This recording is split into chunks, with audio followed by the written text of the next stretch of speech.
Hi, Barbara. Hi. You're there, sort of. Yeah. Good morning. Sorry, you guys. I had a little angry client right now I had to deal with. I get them also. Yeah.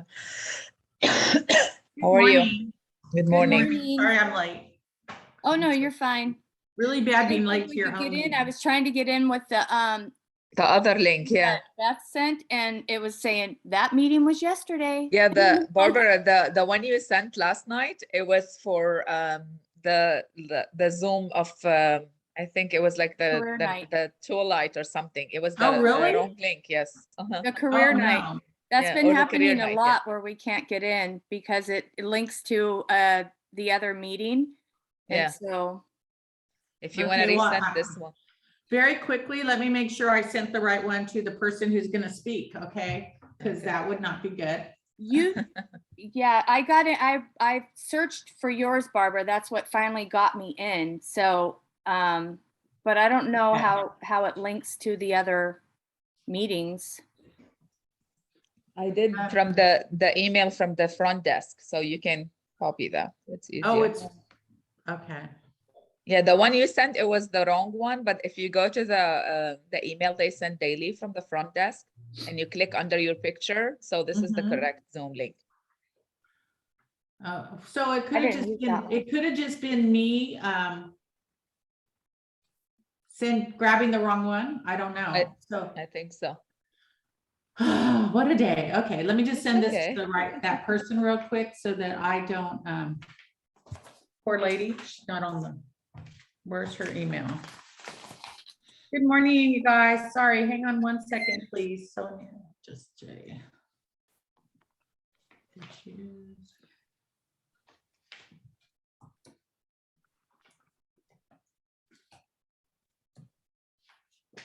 I don't know how I did that. Maybe because I'm doing too many things at once.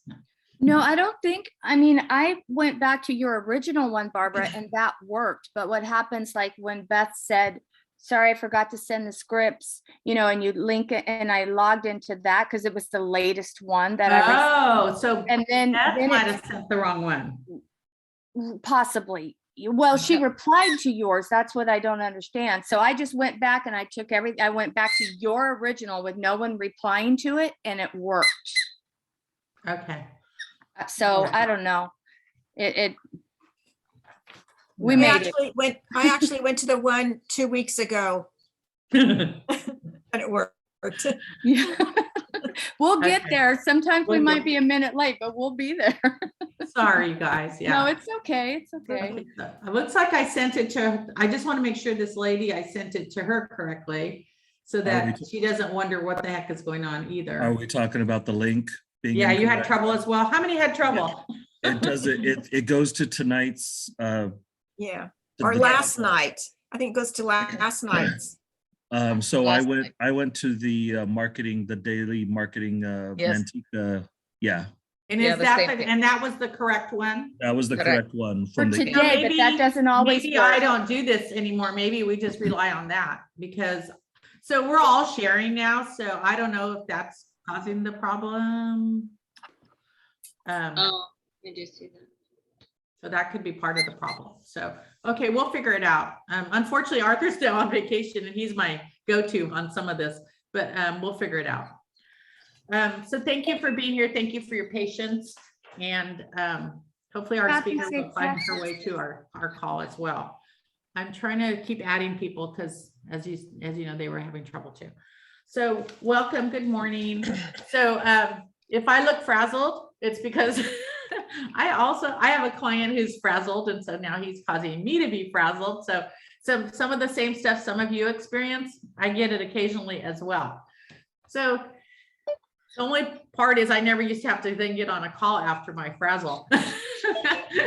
So here we go. So bear with me. Let me go through. Let's see. I saw one new name. So let's see. But you're not on the call exactly. So Sonia, are you able to show your face per chance? So, there you go. And it's been a wild ride this last week. I had a 2-day class in Fremont on Monday and Tuesday. Actually, the whole success, all of the PC coaches did. So Danny was there as well. Really great class. And so then I spent the night in the Bay Area, so we didn't have to do the crazy driving and stuff. But and then yesterday, you know, you guys had Bold. I had to show up at some of that as well. So first, we'll start with that. Congratulations, those of you who graduated. That's quite an accomplishment. Good for you. Remember, if you get into or you have gotten into any transactions during that period of time, you can now submit your request to get reimbursed. So make sure you take care of that. It doesn't just happen. You have to actually go through the process of getting yourself reimbursed. So don't forget about that. It says, congratulations, Sandy, on your Bold 100. Oh, Sandy did a Bold 100. Good job. Thank you. Thank Good. you. Good. Do you want to share that with us real quick and let us know what you did? Well, you know, I decided the first time I tried it, I was close. I had like 84. I didn't quite make it. The second time I did it, I decided I'm going to be bold, because the first time I would go through my contacts and I would be like, oh, that person really doesn't want to buy a house. They bought one. Or, you know, I made excuses for so many people, and then to not call them. And so this time I said, I'm going to be bold, because it's not about whether they own a home or not. It's whether, you know, they also might want to resell or have other people that want to buy or sell that they can refer me. So I started looking at it as I have something to offer them, not I'm going to bother them. And I sent texts to some people that, you know, I was on a roll. I did the calling first till my voice the next day. My vocals were, couldn't hardly talk. They were vibrating, but then I sent text out also. And, you know, Arthur got one by accident, but I just was on a roll. So Janice, did I give you one too? Okay, sorry. But, you know, I just decided that there's not anyone on my contact list that does not deserve to hear what I have to say. So I was successful. It took me 14 hours, but I'm going to tell you, it's going to get faster and faster each and every time. So I'm very proud to be Bold 100. Good for you. Congratulations. That's very good. So thank you for sharing that. And now I just want to introduce, we do have a new person on here, Sonia. Thank you for coming back on. So, you know, I don't know, you may have been on the last 2 calls, but I was not on them. So if you don't mind introducing yourself to everyone, I appreciate it. Yes, my name is Sonia Kurashi and I'm a new agent. I got my license on March 3rd and I just joined the Keller Williams. I'm going through this training process and still learning all this technique with the Zoom right now. Yeah, we're all learning still. Yes. No, But definitely. yeah, thank you. And which business office, we would like to tell them which business office you're I at? am in Tracy location and working with Michele, Barbara, Renee is my productive coach, and then met Patrick too recently. So yeah, in that Tracy office. Very good. Welcome, Sonia. Welcome. Thank you. Nice to meet you all. Yeah, so this is where we meet once a week and we are able to share information, share different learning information, and then share what experiences as well. So it's a good environment. It's a really safe environment, and we do like everyone to contribute when they can. So thank you for being here, and that, you know, we look forward to seeing you in the future. Yes, thank you. As we go on from there, I wanted to, I'm going to wait a couple more minutes for one more thing, because I see people are still coming on and I want to make sure they all hear it. But I did want to cover a couple little things. So let's see, where are we? A couple of reminders. We'll start with that. Twilight session is today. I forgot what day it was. Today's Thursday. I tell you, when you go away for 2 days, it just messes your whole week up in a way. But the Twilight session and script is this evening, so don't forget that. Please participate if you are available. Danny will be hosting that this evening. And please write in your calendars, especially those of you who are spanking brand new. Next boot camp will be held next Friday, the first of 3, the series that is 3 different sessions that are all important. They're not the same, they're all different. And that will be Friday, March 25th, April 1st, April 8th, from 10 to 12:30 each day. Hang on, more people. Barbara, if you want to help make me co-host, That would be great. Let me because do I that. just sent out the email with the correct Zoom link, so people may be trickling in. Thank you very much for that. No problem. I didn't realize, I mean, we did hear now, we had a problem, so. It's all good. Yeah, I had an issue actually logging in too, but I found old Barbara's email, which the Yeah. link was there. Thank you. That was smart.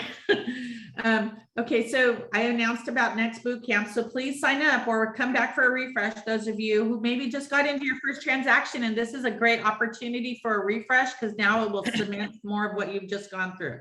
Additionally, this is super exciting. We're really excited about it and we want as much participation as possible. We are having a buyer presentation workshop on Thursday evening in person from 5 to 7 in the Manteca business office. This is going to be a great opportunity for you to practice your buyer presentation in front of a coach or in front of your peers so that you don't have to do it first time in front of someone you don't know. And this will give you just that extra experience so that you can feel it and know what you maybe get a little bit of critique on how you can improve and learn for when it's the real deal, or even if you've already done it, please come. So that will be, you do have to sign up. It's really important. There are flyers going out. It is a strict deadline to register. So if you do not register, I really don't want you there because we want you to be there and prepared. We want you to send the material ahead of time. So registration is Monday, April 4th. That's the deadline to register by. So you still have another week or two. Still getting people. And then also a PDF of your presentation is due by April 5th at 5 o'clock. There are flyers. I believe there's a flyer in your daily mail. There's a Google link that you click on that and then you can upload your flyer to it. And I have seen some already, so I know it works. So please check on that. If for some reason that does not work for you, please send me directly the PDF of your presentation. I just wanted it there so that we can make it simple and we go to the same place. You know, we're trying to use systems, but if for some reason you have a trouble with that, please email it to me directly or one of your success coaches. We want to have those printed out and ready to go that day. So that's why they have to be sent to us ahead of time. And this will also give you time to possibly practice in front of the mirror or in front of someone at home. So please take care of that. There is another talk coming up, a class that you may all want to participate in. We're not teaching it. It's for the whole market center. It's Tuesday, March 22nd at 11 in the Stockton office.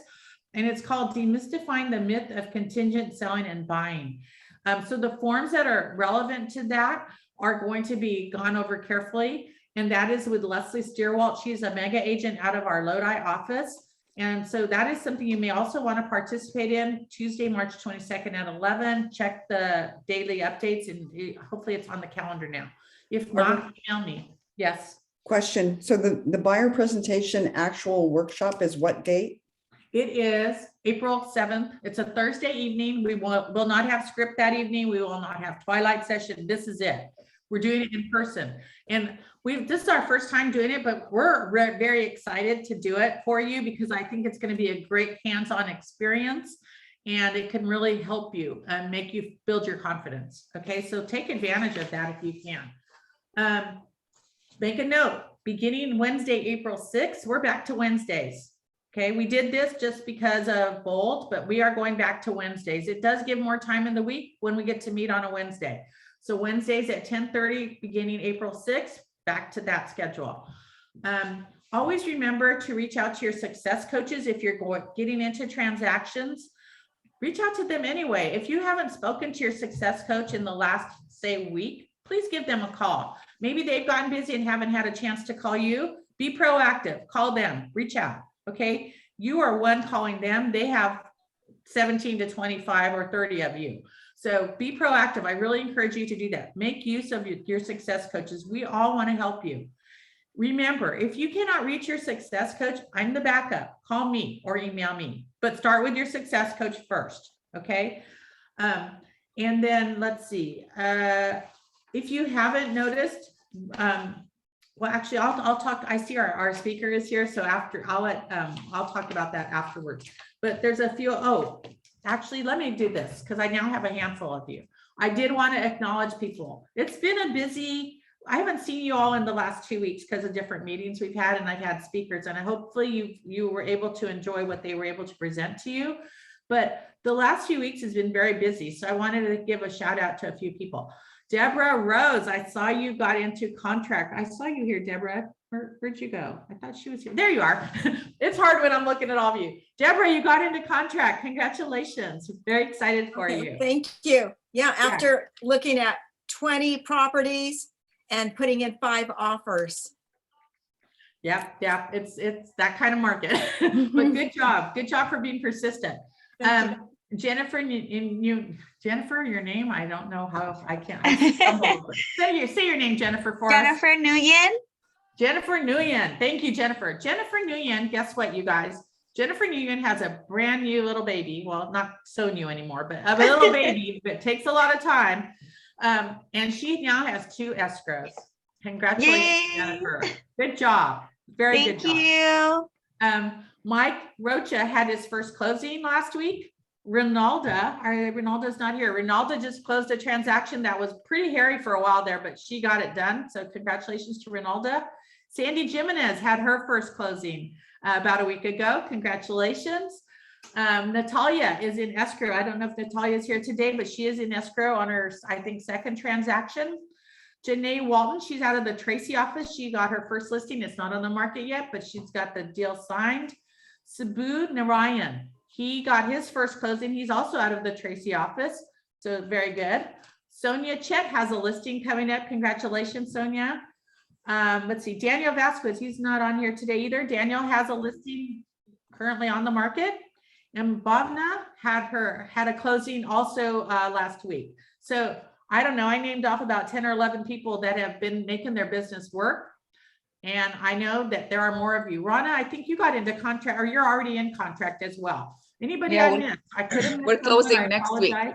Good. Yeah, good. we're closing next week. All right, good job, Rana.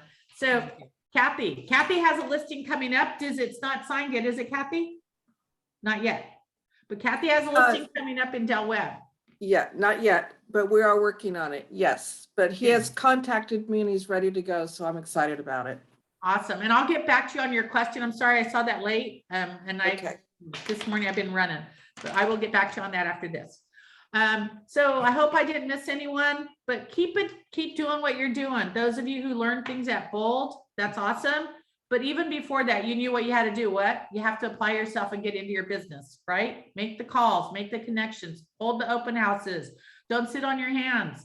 Get out there and work your business, okay?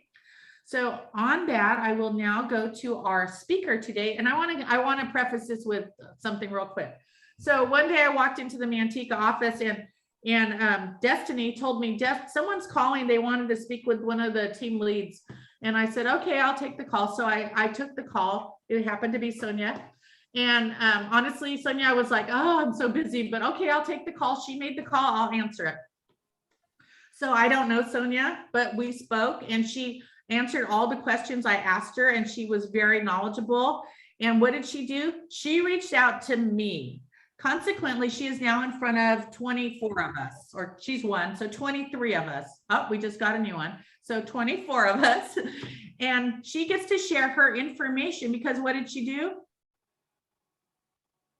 What'd she do, you guys? She made a phone call. She reached out. She prospected, right? She didn't just sit on her hands. She made a phone call. That's what we're saying. That's where we started this call. Sandy just called 100 people or reached out to 100 people. Now, consequently, she is in front of all of us. So if that's not a lesson to be learned, I don't know. Sonia, can you go ahead? Do you need me to make you co-host, Sonia? As long as I can share my screen, which I think I can. I need to make you a co-host. Okay.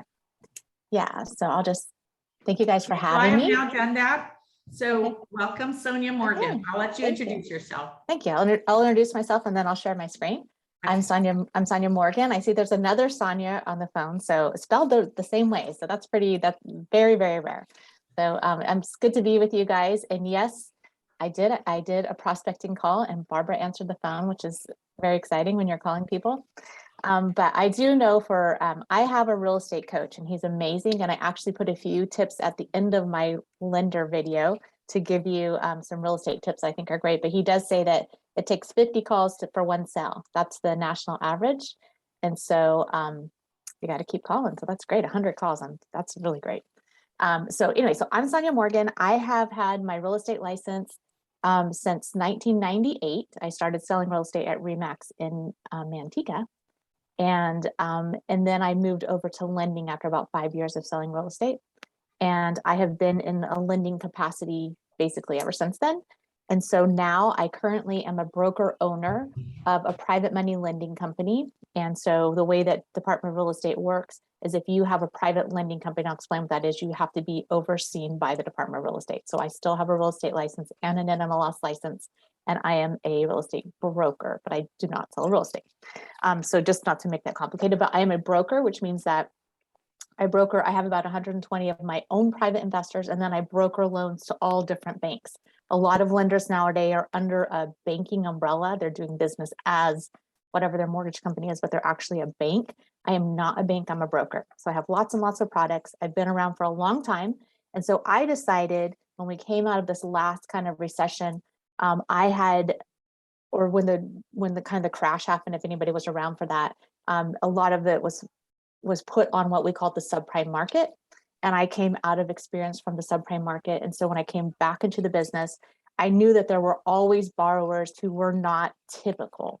And so I wanted to make sure that my company that I created would have products for non-typical borrowers. And it's a niche. And I can do all loans, FHA, VA, all those types of conventional Fannie Mae, those are easy, but I specialize in the ones that are hard. So I wanted to talk to you a little bit today about I want to give you, because I understand some of you are newer, just an overview of how loans work and who funds them and why there are creative products and who you would use them for and how it can increase your business. So my main goal is to increase your business by using the creative products that I have. So I'm going to go ahead and share screen. And let's share this one. I think this is the one I want to share. Okay. All right. So can you guys see it? I think I shared the right screen. Right. All right. So this is my company, SJ Morgan Private Lending Exchange. We started out really just doing private money, and we have moved on to doing a lot more products. And we've specialized in creative lending, and that's me, Sonia Morgan. I am the broker owner of the company. We are located in Modesto, but we serve all of California. We are one of the very few lenders, and I'll kind of go over that in California, that does owner occupied private money. So, and I just want to mention, because I know it's that today is St. Patrick's Day, that there is green flowers on my dress. It doesn't look like that in the picture. Okay. So, all right. So these are just some of the available products we have, and then I'm going to break it down a little bit, but we do FHA and VA. We do conventional. We have a lot of rehab programs, VA rehab, conventional rehab, FHA rehab. We do private money. We do a lot of bank statement loans, I-10 borrower loans, DSCR loans, 1099 loans, flipper loans, small commercial. We'll go over kind of all of this. So just kind of give you like an overview.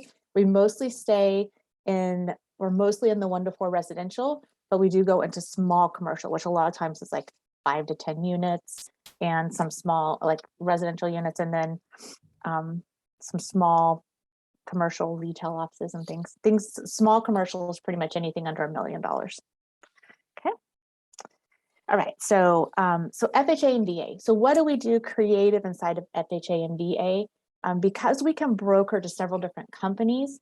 So I'm gonna do like an overview of how lending works. So I'll just just maybe take a break from the slide for a minute just to kind of hear. And so I don't know that many people really understand this or know this. I'm going to break it down for you.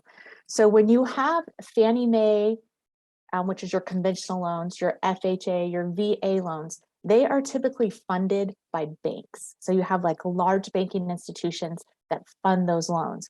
And FHA and VA specifically, they're called government loans, but the loans are not funded by the government. They're funded by banks. They're insured by the government. So does anybody in here know what insurance is on FHA and VA loans? What part? So we'll just say they have mortgage insurance. What part of the loan is insured? Does anybody know when you have mortgage insurance, what part is insured? I'll give you a minute. Nobody? Okay. So many years ago, when people would buy houses, obviously people start off just buying with cash, right? In the olden days.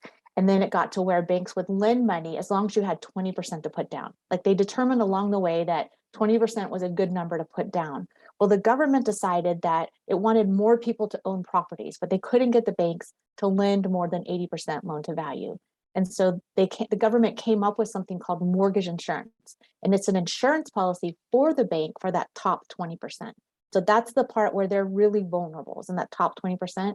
And so, so they said, hey, we'll create an insurance policy. And so who pays for that insurance policy for the bank is the borrower. And so typically, so you have several different types of mortgage insurance. On an FHA loan, the mortgage insurance is the same for everybody. There's an upfront. So mortgage insurance is like it's like an insurance policy you get for your car. You can pay it all at one time. You can pay it per month, or you can pay some upfront and some per month. And so that's how mortgage insurance is structured. And FHA happens to be a policy where you pay part of it up front and then you pay monthly. And so, and that it doesn't matter what your credit score is, it doesn't matter what the loan to value is, it's always the same amount. You pay 1.75 up front and a 0.85 factor for the year that you pay monthly. And so that's FHA insurance. VA insurance is only an upfront mortgage insurance policy. They call it the VA funding fee, but it's essentially the same type of thing. There's no monthly mortgage insurance on a VA loan. They just have an upfront funding fee. And then conventional mortgage loans, like when somebody gets a conventional loan, that mortgage insurance is not government. It is like a free market insurance. Like you can go get it. There's several insurance companies that you can use. And what your mortgage insurance cost is based on what your credit score is, what your LTV is, all those types of things. So when you have guidelines for FHA and VA or loans with insurance, the guidelines a lot of times are insurance guidelines too. So, so each type of loan, whether it's a VA loan, an FHA loan, or a conventional loan, has what we call guidelines. And the guidelines state that a bank will buy this loan as long as the credit score starts at, for let's say FHA, a 580 score. And as long as the debt to income ratio is within this thing. And so they have all these rules. And then what we do as loan officers is we take all the client's information, we type it into our computers, we interpret it, how much money we interpret that they're making, we put in their credit score, it goes into what's called we call it DU, in case anybody's ever heard that term. It stands for desktop underwriter. It goes into a computer system that says, according to these guidelines, you have an approval or you have a denial, approved eligible or not approved eligible. And so once we have that approval, we know that it fits the guidelines. Well, not all banks agree with those guidelines. What they do sometimes is they put extra rules on the guidelines, and we call those overlays. So this is a long explanation for why having a broker sometimes can be better.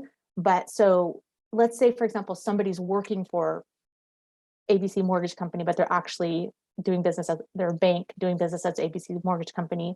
They can only use their guidelines plus their overlays. And so their overlay may say, we can only do FHA loans down to a 600 score or down to a 620 score. But the actual guideline says you can go down to a 580 score.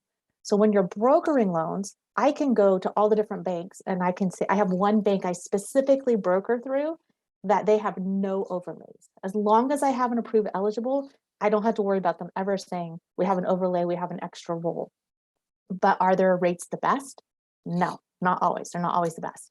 So, so that's kind of one of the things that's nice about being a broker. So as far as creative financing, you may have somebody that went to get an FHA loan. Your lender says, no, they don't qualify, but I may actually be able to qualify them if they have an overlay. So does that kind of make sense? Okay, so that's the simple FHA VA. And then conventional, one of the, so conventional also, and I don't know, I don't see, I'm going to send it back to like the whole gallery. I can see everybody here.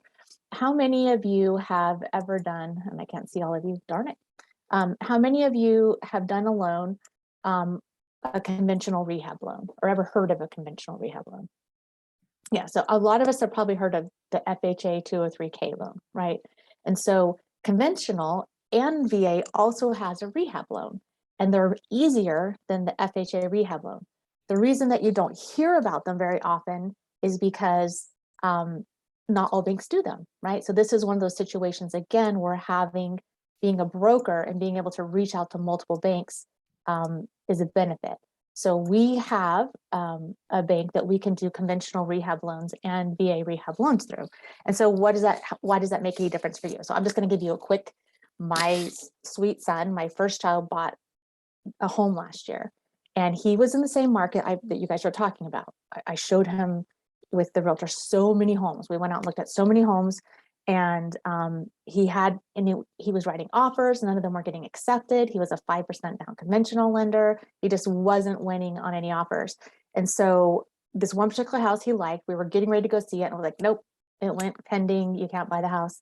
And then we saw it pop back on the market like 5 days later, and we were like, or 10 days later, what happened? Like, and it had been on the market, we'll just say 345, and then it had sold, and we had heard that it sold for like 380. And we're like, okay, that's terrible. Came back on the market at 335.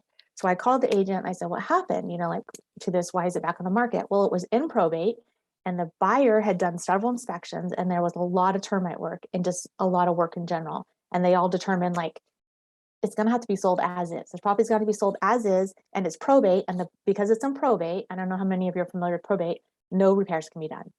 And so we said, well, we have a conventional rehab loan, which means we can do the repairs after we close escrow. We can just add them onto the loan. And so how that worked was we got into contract at 340. We went and got a contractor who came to the house and bid out only the things that we knew had to be done to get the loan done. And it ended up being about $8,000 worth of work. We took that bid, we turned it into the appraiser. The appraiser appraised the property and said after repair value was whatever we needed it to be. We closed the loan in 30 days. After the loan was closed, the contractor came out, did the work, the loan paid the contractor the work, and then he just went on with his good interest rate and his normal loan. It was a very simple process. The hardest part was getting the contractor out there quick enough to get the loan closed. So that's just something to keep in mind. If you're in a competitive market, know that you have, VA as well. Like a lot of times I see a hand raise, so I'll get to you.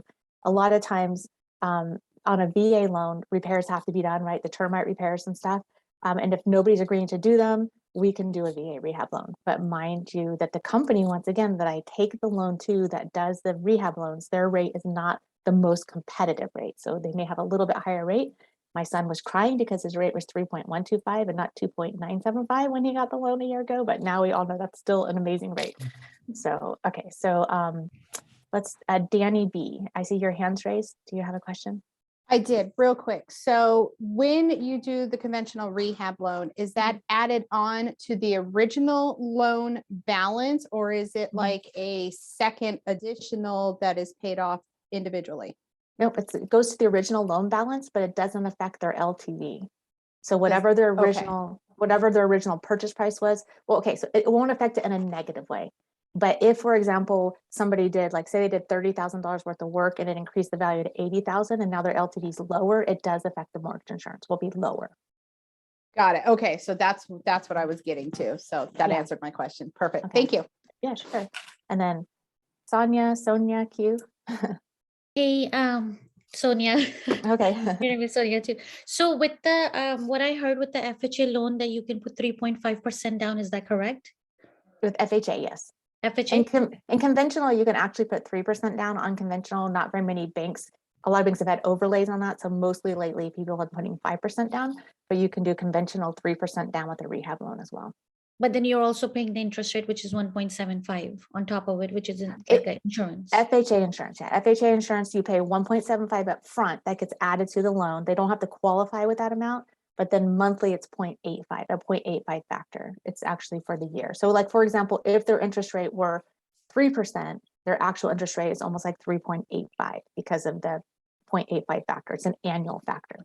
So that's what I always tell people, like if you're getting a conventional loan, add your factor and your rate together. And if you're FHA, add your factor and your rate together, and you'll see what you're really looking at.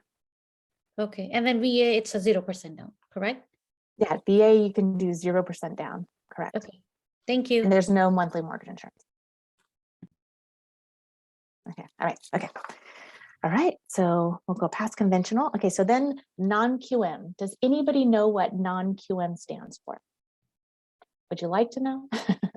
Okay, so we used to call these loans subprime loans. What happened after it, and so I don't know how, most people remember when we had the fall, when all the imploding and all the companies started closing and imploding. A lot of that was blamed on a subprime loan, which was like stated loans. And we had these pay option arm loans, and people were like getting 100% financing, and they couldn't really afford the payment, and then it would adjust, and they would lose their houses, and all these things were going on. And so the government, when they came out and they did the Frank-Dodd Act and they revised all of the lending stuff, they came up with this rule where they said, if you have a loan, if you're going to create a loan structure and there's no rules with your loan that are predatory lending, they have these terms that were predatory lending, then we'll say, if somebody says you fall under this umbrella, we're going to call you a qualified mortgage, which means if somebody tries to sue you and say you had a predatory loan for them, we're going to say, nope, you can't. It was a qualified mortgage. It followed all the rules of non-predatory lending. And so you just kind of fell into this umbrella. So a lot of banks are like, oh, we don't want to be sued, so we're just going to do qualified mortgages, which are conventional, Fannie Mae, FHA, they all fall into that category. So that just kind of, so when loans started coming back, those were kind of the only loans that you had. And then we had private money, which was a non-qualified mortgage. They could sue us if they felt that we were being, like, oh, you can always be sued, and we have no special umbrella of protection. And so then as the economy started going and getting stronger, suddenly these companies started coming back out with what I would call subprime loans. And the industry decided to call them non-QM loans, which meant they weren't qualified mortgage loans, that they weren't under the safe umbrella. They had higher interest rates, or they fell into a predatory category is what they call it. And so nowadays we call subprime non-QM. That's where that name came from. So we do a lot of non-QM loans, which are creative financing. I like to call them more creative financing. And so I'm going to tell you some of the reasons that people need to have creative financing. And one of the things I learned when I was in the subprime market before was that there's borrowers that will always be subprime. Like, for whatever reason, they make a lot of money, they have a lot of money to put down, they just don't pay their bills on time, or they just, or just however their life is functioned, they don't write stuff on their taxes, they make no money on their taxes, they don't put their money in the bank, they just, all these things, like, it doesn't matter how many times you tell them to adjust their life and change it, they just don't ever do it. And so there has to be a market for those types of borrowers. And a lot of times they're strong borrowers because they're not going to balk over the rate, they're not going to balk over the payment, they have the money to do it, just don't bother me, give me a loan. And so these are some of the people that we help. So just to think about the clients that you've been working with, or the clients that you thought couldn't get approved that maybe can. So one of the loans is called a bank statement loan. And what a bank statement loan is, there's two most common ways that bank statement loans are done. We look at 12 months of bank statements or 3 months of bank statements. And what we do is if somebody has a business, they have to be self-employed. So I'm going to give you a good example of a client, somebody who owns, we'll say, a restaurant. They own a restaurant, and they bring in with their restaurant $150,000 a month. We'll say that, but they pay for a lot of food, they pay for employees, they pay all of these costs. And so when it's all said and done and their taxes are done, they've written everything off, they made $30,000 last year. But these people bring in $150,000 a month, but they made $30,000 last year. And they have a really good tax person. And so they're upset because you send them to a lender, and a lot of times they'll get upset with you, not the lender, but you send them to a lender and the lender tells them they can afford to buy a house that's $250,000. No, they want to live in the $900,000 to $1,200,000 house in, Del Rio or where are you guys in Stockton? You have Spanos and all those nice areas. And so when they come and get a bank statement loan, we take their bank statements for 12 months. And so let's just say, for easy numbers, let's say they're putting $100,000 in their bank statement a month. For 12 months, you have, $1.2 million that you put in your bank account, $100,000 a month. We're going to divide that by 12, 100,000, and then we're going to divide it in half, which would be 50,000. So we now get to say that this person that we were saying before made $5,000 a month makes $50,000 a month. Can you imagine how much more house they would qualify for $50,000 a month?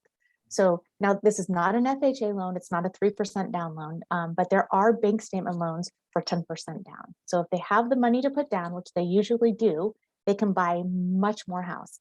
There's no jumbo rules to it. There's no, I mean, we can go up to like $3 million before anybody starts balking at what the loan amount is. So, so there's this non-QM niche is really great. So we do a lot of bank statement loans, so this is just what I would warn you. We specialize in these loans. A lot of companies say they do bank statement loans. A lot of these banks have a bank statement loan product, but they do not close them.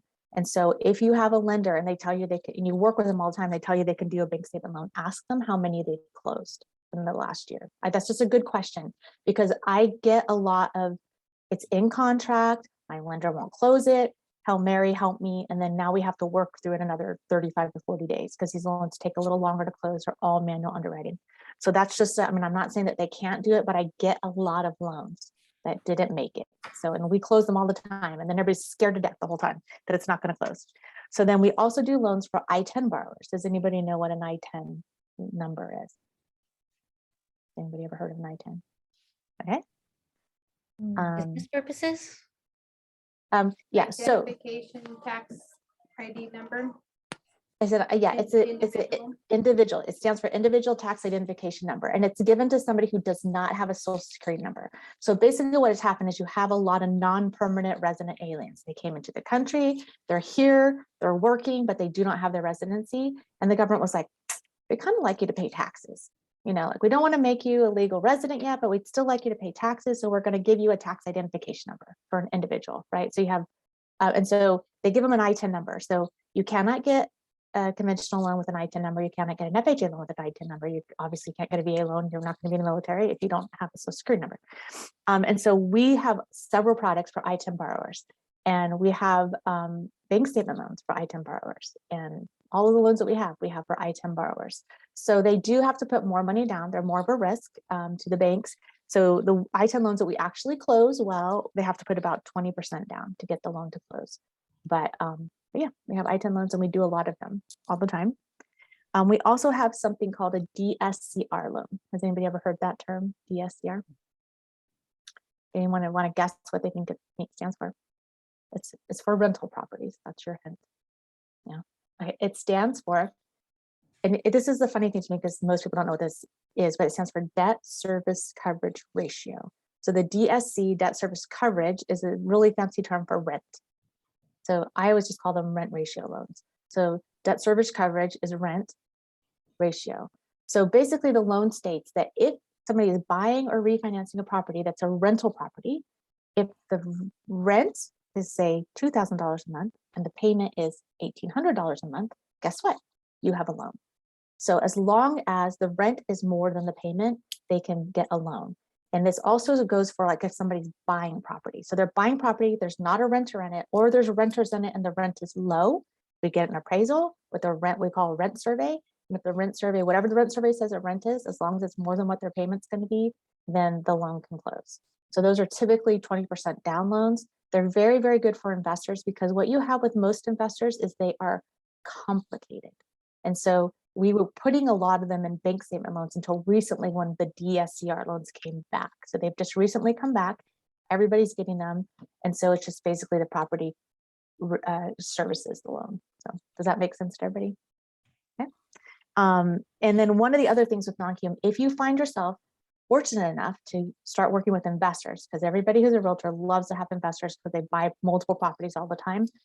Oftentimes non-QM loans do not have the same limits on how many properties the investor can own or how many loans they can have. So I have one that goes up to like 20 loans. So the banks will be like, you have 6 loans, no more loans. Like you have 10 properties, no more properties. And a lot of investors want to buy more than that. So just keep that in mind too. If they hit a ceiling on what they can buy. And then 5+ units. So does anybody know what the issue would be with a 5+ unit? No. Okay. So in the world of real estate, a 1 to 4 unit is considered a residential unit. So any conventional loan, bank loan, any loan that somebody can get, like I can live in 1 unit and get an owner occupied 1 to 4 unit loan. 1 to 4 is considered residential. The minute you go past 4 units, you're suddenly in a commercial property loan. So commercial property means, guess what? Your appraisal just went from like $600 or $700 to $3,000. You know, you just now they're looking at price per door. Like it just changed the whole way that the loan is structured, the whole way the loan is looked at. You're going to pay us $3,000 up front. You can evaluate your loan. It just goes into this whole different category of commercial lending. Okay. And so what oftentimes happens is with 5+ units, we were doing a lot of private money on the small ones, right? Somebody's buying, you know, a 5+ unit for $600,000 or something in Stockton, and they couldn't find a loan anywhere. We would do a private money loan, but now there are non-QM loans for small or 5+ residential properties. So that's a really good news, because that is usually been a stuck. If you get a listing on something more than 5 units, you get stuck. Okay. And then 1099 loans. 1099 loans are a lot like a bank statement loan. So if somebody's 1099, like a lot of realtors are, we can use their 1099 statement instead of their bank statement. So for example, your 1099 says you made $100,000 last year. Well, I have companies, if you don't have any employees, will do up to 80% of that money to use for you to qualify. So we don't even look at taxes, we just use the 1099. And another thing that's come out in non-QM that I don't have on my screen here is a 1-year tax return loan. So why that's important for people right now is a lot of people did not do well in 2020, right? They did better in 2021 because of COVID. And so their business didn't do well, so they don't qualify for a loan. They have to wait a whole nother year. Well, we can just do a 1-year tax return loan, then they do better. So I'd see Danny has another question. What's the down payment that's required on the 1099? It's like bank statement. If you have a high enough score, 10%. Okay, and what's the score that you're looking for? It's a moving target. So I don't have it up in front of me, but I'm gonna guess a 725 would be probably about where, but I'm not exactly, if I'm thinking of I still do the visual rate sheets, you know, that I have to look at for that. So A paper with 10%. A paper with 10%. Okay, thank you. But it will go down to a 575 score. With more down. Yeah. Thank you. What's the 1 year? What's the interest look like on that, and how much down payment? Yeah. So just to kind of give you just a quick kind of overall video, I like looking at things from the top down. So when you have so this is non-QM, right? So when you have A paper, the A paper has been going up right now. It's going up to, I don't know, 4.75-ish. So right, most of the loans are around 3.75 to 4.75%. And then when you get to non-QM, they're starting right now at about 5.5%. They usually start about the place where conventional ends, and then they go up to about 7 or 8%. And then private money kicks in, and it's like 9 to who knows what percent, right? Usually 9 to 11, but there are scenarios that go to 18. So, usually, 5.5%, like if you had 50% down, 750 credit score, then you could get a 5.5% loan on any of these products. So it's a little bit higher, and fees aren't wrapped into the loan. But for somebody like, redo your taxes and pay $15,000 more every year on taxes, or pay a 5.5% interest rate, it's a no-brainer, right? So it's just that idea of like, I'm going to pay a lot less money with a higher interest rate than adjusting my taxes to show that I make more money. Does that make sense? Right. Any other, and then we do have stated loans have come back. I have not closed one yet. They just kind of came back. So does anybody know what a stated loan is? We also call them NINAs and NIVAs. We have all these stupid words in the lending world, but it basically means no. So there's a stated loan, which means I tell you how much money I make. And so, well, how we used to do stated loans, this is one of those dangerous ones. We used to go on to like employer.com or whatever it was, and somebody would say, I'm a nurse or what. So, but stated loans are only good for self-employment now. But let's just say I own a restaurant, and I'm telling you that I bring home $120,000 a year. That's how much I make. We state that on the application, and we're done. We don't verify it. So stated loans are like for people who have good credit. They haven't had bankruptcies. They haven't had foreclosures. They have money to put down. Like this is going to be like, and we're just going to be like, don't even worry about it. You can have the loan. And so these are good for people that maybe have all cash businesses and haven't even been putting their cash in the bank. We can't even do a bank statement loan, but we know that they're making money and they have good credit and they're buying all kinds of crap, but we just can't verify their income. We have a stated loan. And then there's loans that are called NINAs or NIVAs, no income loan, and we wouldn't even put income on the application. So the law states out of Frank Dodd that you have to, if it's an owner occupied property, you have to prove that the borrower can make the payment. And so you can't do that if you're not really verifying their assets. But this one product that we have came out of what's called a community bank, and community banks can make their own rules. And so they made this rule and they came out with stated loans. So if those start to go sour, they're going to be in big trouble, but we do have them. So for instances where it is good for the client, we have stated loans as well. Does anybody have any questions about the non-QM? Is it like hurting your brain yet? So sorry, I'm just trying to give you the information I know I'm hoping is helpful for you. Okay. This is really great. So even as Okay. long as I've been in this business, I've never heard anyone explain all this the way you just did. Okay, So- good. I feel like it's helpful. I've been around for a long time, so I feel like this is helpful information. So, and so then private. Well, Okay, good. I'm glad. I'm glad it's not putting you to sleep. Okay, so so private money is what we specialize in. So we have about 150 in-house investors. So just like people that have money and they're wanting to make money monthly on that. And so private money essentially is where an individual funds a loan. It's still a loan. We go through the loan process, but there are no guidelines, right? Like as long as the investor says, yeah, that's a good risk for me, we can go with it. So when I mean, I shouldn't say there are no guidelines. The only guidelines that I have on private money are what the Department of Real Estate say I have to have. So they have limits. Like I cannot lend more than 80% of the value of the property for an owner occupied. I can't lend more than 75% of the value on an investor property. I can't lend more than 65% of the value on a commercial. But the key word there is the value. So if somebody is buying a house at a lower value than the house is worth, I can lend up to what I can prove the value is with third-party documentation, which could be like something you could produce from your NMLS. You know, like you could produce a good comparative market analysis. So this is private money are good loans for flippers. We do a lot of flipper loans. So if you happen to have, so private money gets used a lot of the time when the property is not in good enough condition to go conventional. And so we do flipper loans. Also land.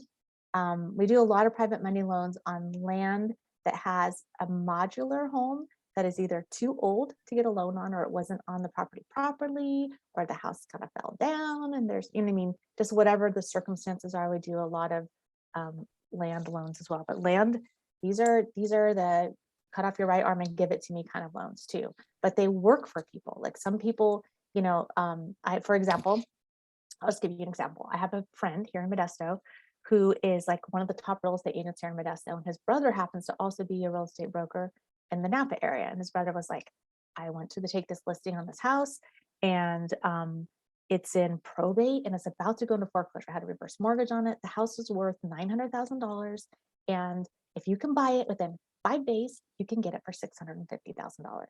So my friend, he couldn't get his money out of the things that he had it in 5 days. And he was like, can we do a private money loan? And I was like, let's give it a go. Let's see if we can get it done in 5 days. And so we lent him $650,000 because the property was really worth, I mean, like it had one of those where Redfin was like, we'll give you $815,000 today on this house. Like it was like one of those situations, you know? And so he borrowed private money, paid the high fees for private money and the interest rate. But he just walked into, you know, $250,000 worth of equity right on this house because he was able to get it closed. So I think a lot of times people think like private money is only for the people who are losers. And this is like one of the biggest winners that I know, but it was still good for him, right? So just in keeping in mind that if there's a will, there's a way. And if it makes sense to you, like if you're like, somebody should lend this person money, come to me because I probably have some way to lend them money, if that makes sense. Can I have a question? Mhm. Okay, so if I wanted to be part of that private money pool that you have, how does one qualify to become one? Yeah, just, email me and we'll send you, it's super easy. We have, the Department of Real Estate has come up with an investor questionnaire to make sure that you're a qualified investor. You fill it out. You basically say whether or not you think you're a qualified investor. Once we have that investor questionnaire complete, it's like 2 pages long. Then we put you on an email list where you receive then what the opportunities are for investing. Simple. So thank you. Yeah, sure. And we have the investors that we have, they love investing. They invest over and over and over and over again, and they do not sell their investments. They make good money on them, so they really enjoy. And a lot of them sold. So this is just another thing too. If you have clients that are trying to liquidate their properties, they're not sure what else to invest in, they can invest in private money notes. And you can also invest in private money notes from an IRA. So if somebody has like, you have like your retirement account, you can take that retirement account and move it into a self-directed IRA account without liquidating it. So you're not getting any penalties, and you can buy real estate and notes out of that account. A lot of people don't know that, but you can use your retirement to buy real estate. Handy. Do these close in the normal time that, a regular loan would, or does it take longer? Private money's faster. Non-QM's a little slower. Okay. Private money, so it used to be in the old days, we could close private, like my friend, 5 days. We can close it really quickly. What stops us, what slows us down is usually title. And then also we have this thing called TRID. Does anybody know what TRID is? And have they heard the term and they're just like, what the heck is TRID and why is TRID important?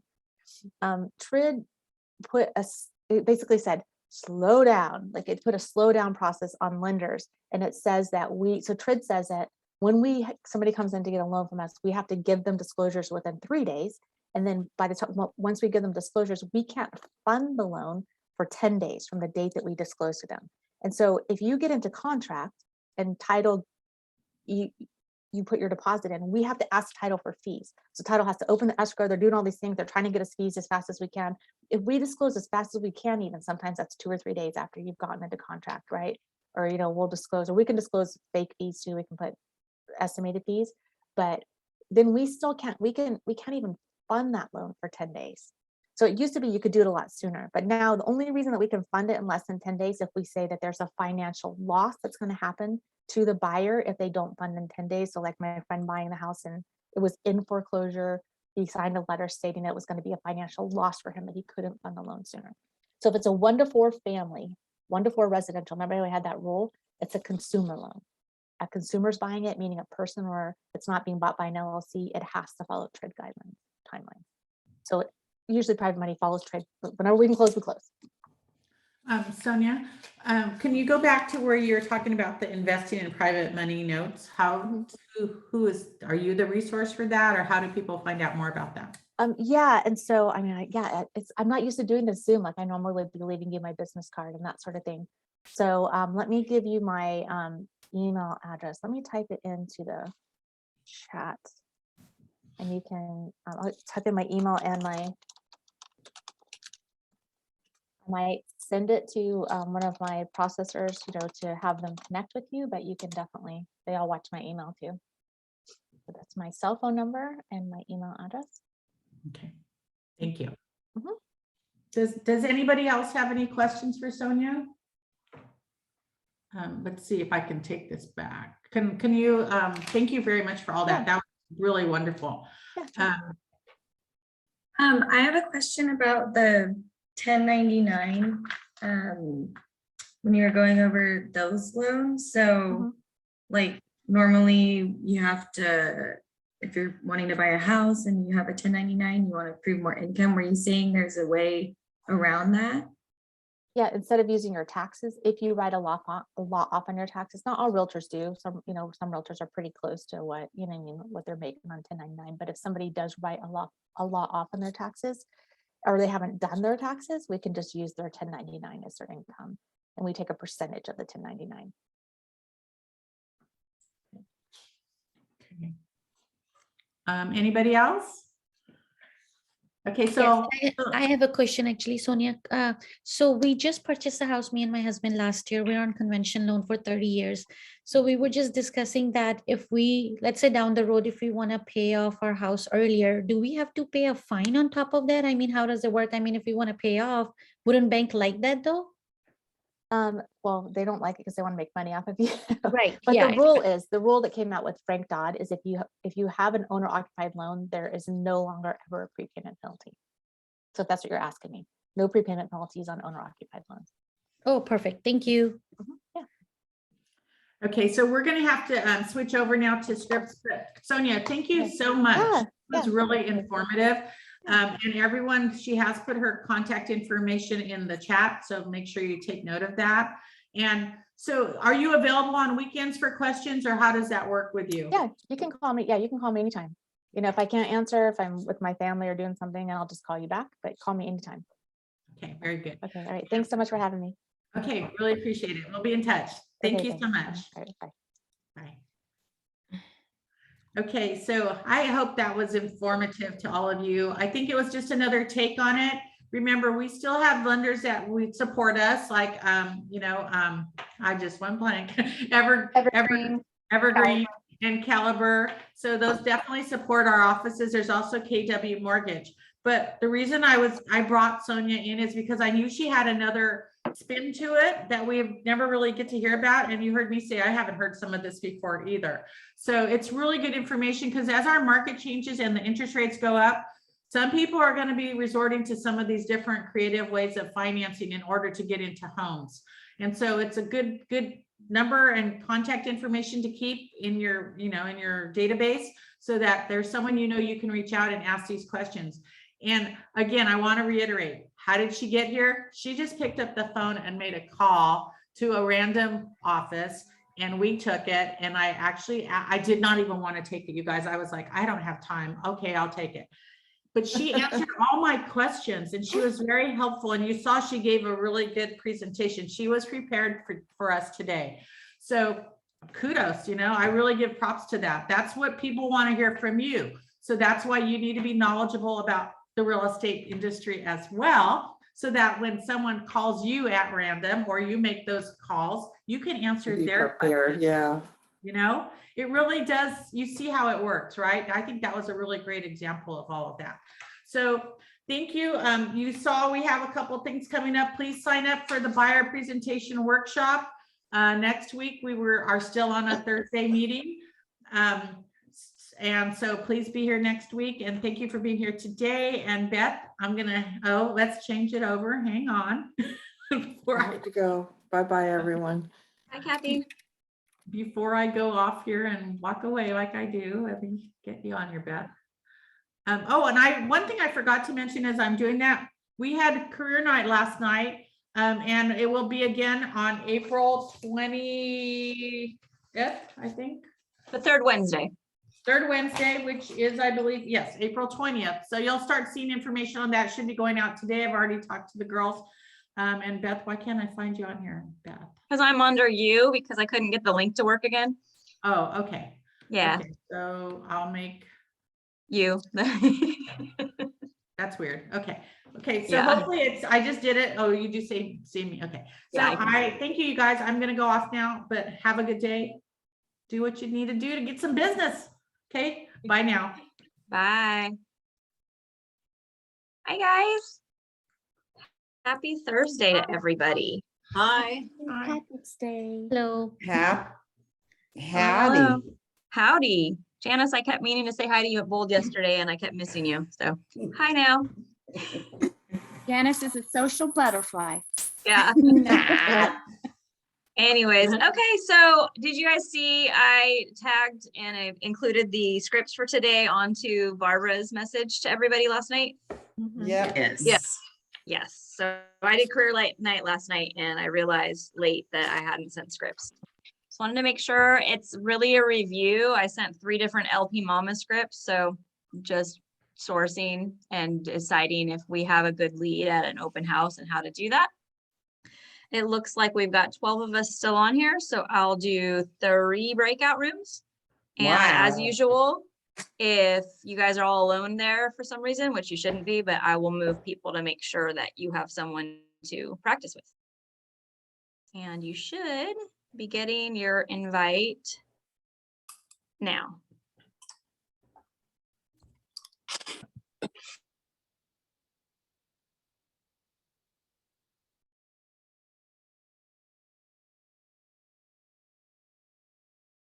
Melissa and Deborah. I do not want to jump away until I know you're in a room. So pick a room, guys.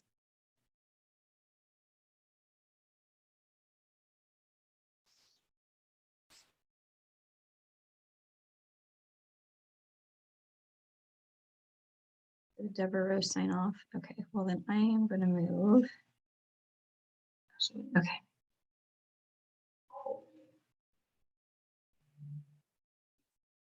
So Janice, Karen, Sonia, Jennifer, Michele, Sandy, Sherry, Aubrey, Donna. I'm going to go to this one.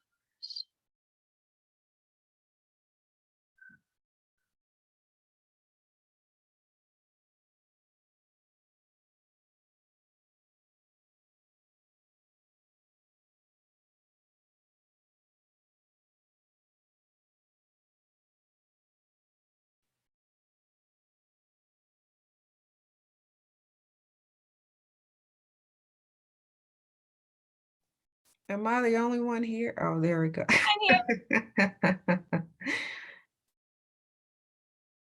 Okay, we've got your guys' room. The other rooms, it must still be in the middle. So script goes for 30 minutes? It goes for 30 minutes, and if you want to do double scripts, we'll do the same scripts tonight at 5:30 as well. Okay. Before And then the we come back twilight. into this main room for the rest of the 30 minutes of the meeting? Yeah, well, our Meeting's meeting over. officially ends at Oh, 12, it's so I over. pull everybody back into the room and just, see if anybody had any feedback for me, and or how it felt, and then we let you go. Okay. And I So get we about do an hour 30 working before I have to go play taxi for my kids. We do 30 minutes after the productivity meeting, and then the twilight meetings are, no, wait, yeah, today's Thursday. Twilight meetings are at 6, but we start at 5:30 doing the scripts and then go into the hour twilight meeting. Yeah. So So you have 2 opportunities to practice. Also, Sherry, it is good to find a partner. I know for me, I have a partner and we do scripts in the mornings. It's just a great way to start your day and you start to learn. Yeah, it's a good thing. So definitely, if you are looking for a script partner, let people know when we're on these meetings, and ask for people to reach out. They will. Okay. Do we have the link for tonight's? I think it's the one that she had sent out for this morning, because when I tried to sign in, it was saying Twilight. Okay. Yeah, But it I also think. said, but it told me that it was for last night. Yeah. For the career Yeah. night. Yeah. So, Yeah. and for me, as you can see, I say Barbara. It never, ever, ever lets me into any of them as Beth anymore. Arthur did something to try and make it easier, and yeah. Beth, Okay. do you know what the PC is about in the evening?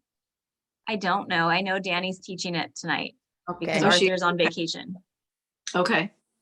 So if anybody Uh-oh, wants to so- know, go Well, ahead who and did- email Danny. She could probably tell you real quick what it's going to be about. What As did far you as guys scripts, do? we're just going to do the same script that we just did. You Okay. guys did buyer's presentation last week on PC during the twilight The meeting. evening. So what she did was the buyer rep agreement. And she Okay. went over that in great detail, and Mhm. how she basically starts with disclosures, like the Right. dual agency disclosure, things like that. The buyer inspection advisory, and then she pulls into the rep agreement. Yeah. And she walk through how she fills it out and how she presents it to people, So she'll start her presentation saying, at the end of this, we're going to decide if you are going to hire me, and also if I'm going to hire you. And then when she's done and she starts the disclosure, she'll say, so I definitely want to hire you. Did you want to hire me? Yes. Okay, let's start signing these disclosures. So I kind of like the way she did that. Yeah. Mhm. And it does get people into the mode of getting ready to sign, because there's a lot of stuff they're going to be signing. Yeah. Yeah. And the way she had it filled out, there was a couple things that I hadn't thought to do. Like when it says the address, I'm always like, I don't know, any property I show you. So she put like San Joaquin County and surrounding areas. I liked that. Yeah. Yeah. So definitely, I'm sure we'll probably go over it again when we do our buyers workshop on April 7th. Right. Did you guys also see that they're going to have a contingent workshop on Tuesday? I Yes. don't know, because I wasn't on. I didn't know if she brought that up. That looks Yeah. interesting to me, because It we all does. see that a lot. So Right. if you guys can possibly make it into the Stockton office next Tuesday at 11, I think it'll be a good meeting. Now, do we need to register for that or sign up, or? I'll ask Michelle, she's here, but I didn't see a Okay. link. They I didn't think send out a she link. said that you have to register for all of the ones they mentioned. Yeah. Yeah, because Okay. normally they send out a what do you call it? Eventbrite link, but yeah, they didn't send one out with that, but I will look again. Usually though, when they're bringing in an outside speaker, unless it's a team meeting, you have to register. So it's Tuesday. Tuesday at 11. This next Tuesday. Yeah, the 22nd. Ah, shoot, and I really want to be on that. I just realized my daughter's having her wisdom teeth out. I will not be here. So somebody take notes for me if you guys go. Okay. Okay. Well, sounds good. we're 5 minutes Oh. over. Did anybody have any feedback? I know it was just a renewal of a script we've already done, but anybody have anything for me on that one? Or how'd it feel? How'd it go? Good. It felt good. Yes. I had a question, Beth, but it wasn't related to the script. Okay. On the calendar that I just got linked up yesterday with orientation and stuff. I know. And on the calendar, I noticed that we can't go directly in the calendar and get the link there. Is that correct? So we have to get the calendar just says the events that are happening, but it doesn't have the link to that meeting. Is that right? So I tried to get in off the calendar, but it just said I didn't have privileges to edit it, which I wasn't trying to edit. I just was wondering if the link was there, but it wasn't. So then I had to go to an email. So is that how we get the links, is through an email? I want to say yes. It didn't used to be, and now we actually lost the person that was doing those calendars. She gave her notice yesterday, so it'll probably change again. Oh.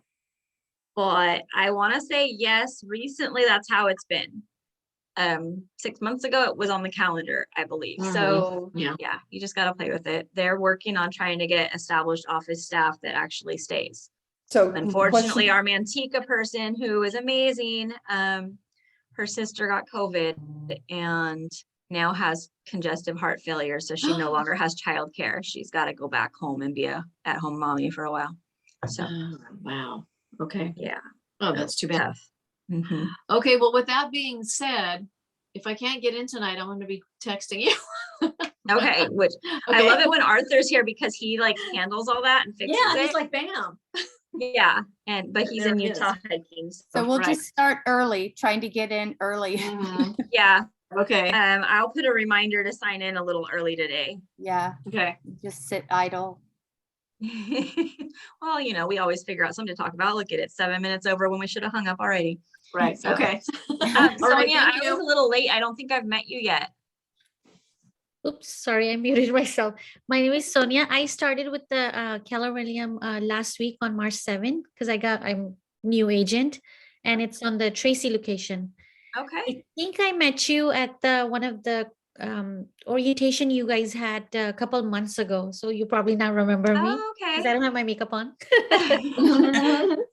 Okay. But yeah, no, I just started it and Barbara and Renee is my productive coach. And again, with the Zoom stuff, I mean, I'm pretty familiar with the program, like the app, but you know, I think the link get lost throughout the email or something happened. So I was able to log in through the Keller Williams calendar. And that's how I clicked and then I got into this meeting. Oh, yay. So But I there's the think it calendar. would be, yeah, I was thinking it would be easy when they send the calendar reminder, maybe they just, you know, link the Zoom link there. So we all can go on the calendar and just click on it. Yeah, that would be ideal. Yeah. For sure. Yeah. Thank you for your persistence. We'll get it worked out. Bye, Hi, Vanna. Thank you. Sonia. Yeah, just I want to add, thank you, Beth. Yeah. Yeah, Sonia, look up there was an email and I struggled today morning as well with the link, but I went to I think KW Manteca was the sender, like the email. No, are you leaving? No. Scroll down where I found the PC program join link and it worked. Oh, okay. Yeah. Good to know. I think maybe there's one, I think tonight, I think I can look into that too. Yes. Okay. Yeah, And there nice should to meet be. you. I think we met, Sonia, right? Yes, we have. Yeah, let me know if you need anything. I work most of the time in Tracy office, so I am ALC member as well. Reach out to me. You got my phone number. I will text you in a second. If you need anything, I'm here to help. Okay, thank you so much. You are Yes. so welcome. Okay. All right, thank you, Beth. Okay. Thank you. Yep, And thank you. Michele Bye-bye. and Bye, Karen. everyone. Bye, guys. Bye. Love you Michele guys. and Karen, if either of you could reach out to me today, I would love that. I haven't talked to either of you in a while. Well, Karen, I see all the time, but Michele and I especially haven't talked to lately. So yeah, Okay. give me a call. Okay. All right. Thanks, Bye. guys. Love you Bye. guys. Bye. Bye. Janice.